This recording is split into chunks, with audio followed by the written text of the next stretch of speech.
El hombre, ¿es el ser vivo más evolucionado del planeta? Durante siglos nos hemos preguntado sobre nuestros orígenes, sobre por qué aparentemente nos parecemos a los demás seres vivos del planeta, aunque en realidad poseemos características que nos hacen profundamente diferentes de todo lo que conocemos en la naturaleza. La historia de los orígenes del hombre sigue siendo hoy en día un misterio fascinante. El profesor Marco Ragusa, profesor de Biología y Genética en la Universidad de Catania y autor del libro El hombre antinatural, nos guiará en este increíble y misterioso viaje, donde aún hay muchas preguntas que esperan una respuesta. ¿Qué es lo que hace al hombre diferente de todos los demás seres presentes en la naturaleza?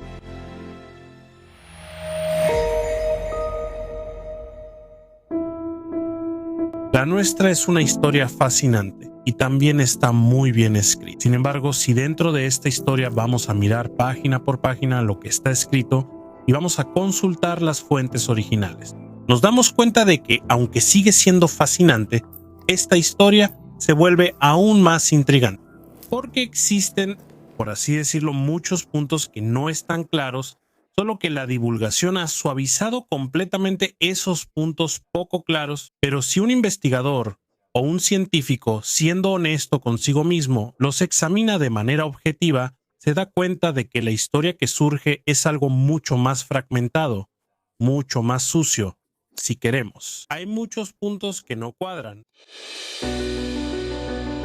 La historia de la evolución del hombre es muy compleja. Los estudiosos, a lo largo de los años, han tratado de aclarar muchos aspectos de la evolución del ser humano, pero ¿cuáles son las anomalías más importantes que encontramos en el proceso de la evolución humana? La velocidad con la que nuestra especie, partiendo de organismos simiescos, no monos, no los monos como los imaginamos hoy, sino de organismos simiescos, llegó a convertirse en un primate hiperevolucionado, con una inteligencia emocional y creativa que no es igual a la del mundo natural, y que, por sí solo, prácticamente ha logrado conquistar el mundo. La especie a la que pertenecemos evolucionó en África a partir del género Homo.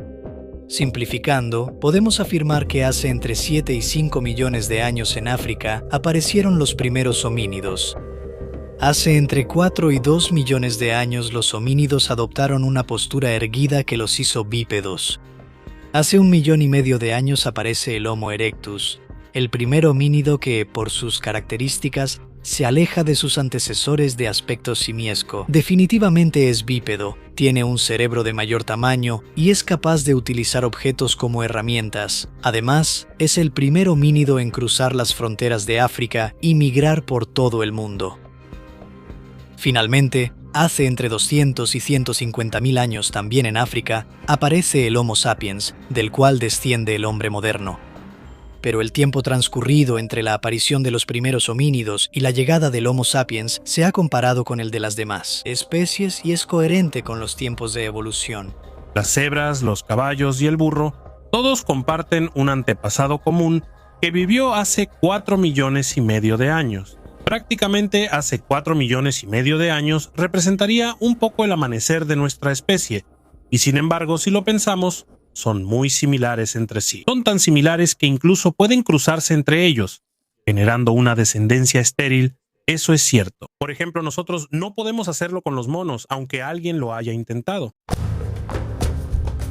El bipedismo en sí es una prerrogativa de nuestra especie. Sin embargo, aún hoy no se entiende cuáles fueron los estímulos ambientales que contribuyeron a obligar a estos monos a bajar de los árboles y a preferir un andar bípedo que no es más eficiente que uno cuadrúpedo. Todos los depredadores con los que teníamos que lidiar eran más rápidos que nosotros precisamente porque eran cuadrúpedos.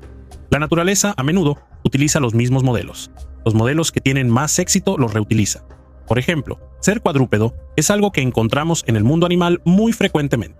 En el ámbito acuático, las aletas, ¿no? Las aletas son una herramienta más adecuada, ¿no?, para aprovechar un entorno acuático. La naturaleza lo ha reinventado varias veces, así que la naturaleza siempre vuelve a proponer las soluciones que funcionan. El bipedismo completo es algo único en la naturaleza. La naturaleza nunca lo había propuesto antes de nosotros, y nunca lo volvería a hacer después de nosotros. El bipedismo no es el único elemento inédito de nuestra especie. Otro elemento único, por ejemplo, es la pérdida del pelaje. ¿Por qué perdimos el pelaje?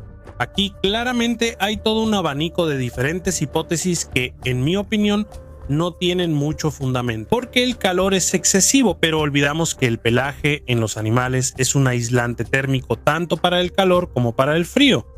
Entonces uno podría decir, bueno, ¿y el elefante? El elefante antes era un animal acuático, así que no perdió el pelaje. Mientras que nosotros derivamos de animales, en nuestro caso sí perdimos el pelaje, sin duda. Entonces, alguien mencionó que el haber perdido el pelo del cuerpo era de todos modos una ventaja evolutiva, porque esto nos ahorraba estar constantemente expuestos a varios parásitos que normalmente se adhieren al pelo. Pero también aquí, si fuera una ventaja evolutiva, entonces yo esperaría ver en la sabana o por ahí a todos los animales sin pelo. No es así. Y además, si fuera cierta esta historia de los parásitos, ¿por qué motivo, por ejemplo, a nivel de los genitales se quedó el vello? También ahí es donde estamos llenos de parásitos. Y el cabello. Cuando se habla del cabello, sirve como escudo mecánico, como barrera contra los rayos UV. Pero entonces esto también aplicaría para el resto del cuerpo. Entonces, ¿por qué en los brazos perdimos el vello y en la cabeza no? Obviamente hay una explicación que tendría su lógica, es decir, lo que se llama selección sexual.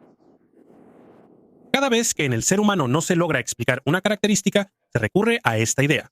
Es un recurso cómodo. ¿Qué significa en esencia la selección sexual? Simplemente que se trata de un tipo de selección que ya no es gestionada, ¿no? Por la naturaleza. Pero hay una selección por parte de las posibles parejas. Entonces, por alguna razón, nuestros antiguos antepasados habrán pensado que era más sexy aparearse con individuos lampiños, pero que aún conservaban algo de vello en la cabeza, en comparación con los primates completamente lampiños o los primates completamente peludos. Que bueno, esta idea también tiene sentido. Pero según yo, este tipo de idea está muy influenciada por la idea de estética que tenemos hoy en día. Por eso el vello se ve un poco como... Lo mismo pasa con los senos grandes. No tienen ninguna función fisiológica porque amamantan igual. O sea, ya sea que el seno sea grande o pequeño, esto también entra en lo que se llama selección sexual. Otra característica que hace al hombre único en el reino animal es la particular dificultad para procrear. Somos los únicos seres vivos que, para traer al mundo a la descendencia, necesitamos asistencia. El hecho de que tengamos un parto así, que no es solo doloroso, porque uno podría decir que un parto doloroso podría no influir en la aptitud darwiniana. Viviendo en un ambiente, en una sociedad altamente hospitalizada, digamos solamente que es doloroso.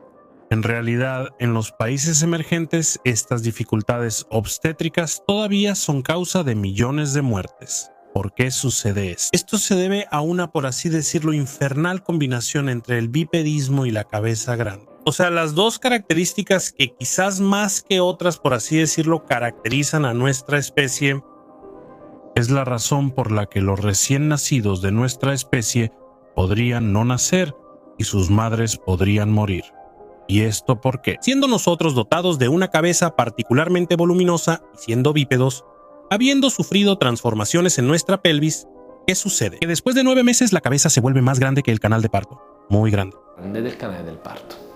Es la razón por la que hay tanta dificultad para dar a luz. Si ven el mundo animal, el mundo de los mamíferos, ¿cómo dan a luz los animales? De manera indolora, sin dolor, la cría sale fácilmente. Digamos que incluso en muchos casos logra ponerse de pie de inmediato. De pie, cosa que nuestra especie no puede hacer porque nosotros nacemos muy inmaduros. Y nacemos inmaduros precisamente para evitar que la cabeza se desarrolle aún más dentro del cuerpo. De lo contrario, si pasaran 15 días más, un mes más, el nacimiento sería imposible. Hay una especie que tiene dificultades para generar descendencia. Claramente es uno de esos aspectos que, por así decirlo, disminuye fuertemente la aptitud darwiniana. Ser prolíficos como especie es uno de los aspectos clave para el éxito evolutivo. Cuando ser prolífico lleva a la muerte no solo del bebé, uno podría decir que puede tener otro bebé, sino también de la madre. Tienes que entender que es uno de esos aspectos que podría ponerle fin, al inicio de una especie. Y todo esto se debe al hecho de que somos bípedos y tenemos esta gran cabezota. Siempre por culpa de esta cabezota, precisamente porque no podemos dejar que madure en el útero hasta el final, nacemos, por así decirlo, llegamos al mundo sumamente inmaduros. Y esto también es algo bastante curioso en el mundo animal. En el mundo animal, en un año, año y medio, las crías tienden a ser autosuficientes. En nuestra especie no es así en absoluto. Este es un aspecto importante porque crea cuidados parentales que se extienden mucho en el tiempo. Además, esto lleva a la madre a un gasto energético muy importante en el cuidado de las crías. Y también aquí es algo que no existe en el resto del mundo animal. Y es una de esas cosas que potencialmente ponen en riesgo a la especie. Como hemos visto desde distintos puntos de vista, el ser humano representa algo único en el reino animal. Pero estos son solo los aspectos más macroscópicos de nuestra unicidad. En los próximos episodios analizaremos en específico características que potencialmente podrían ser capaces de poner en duda todo lo que hasta hoy pensamos sobre nuestro origen. Háganos saber en los comentarios qué piensan al respecto. Hasta el próximo episodio.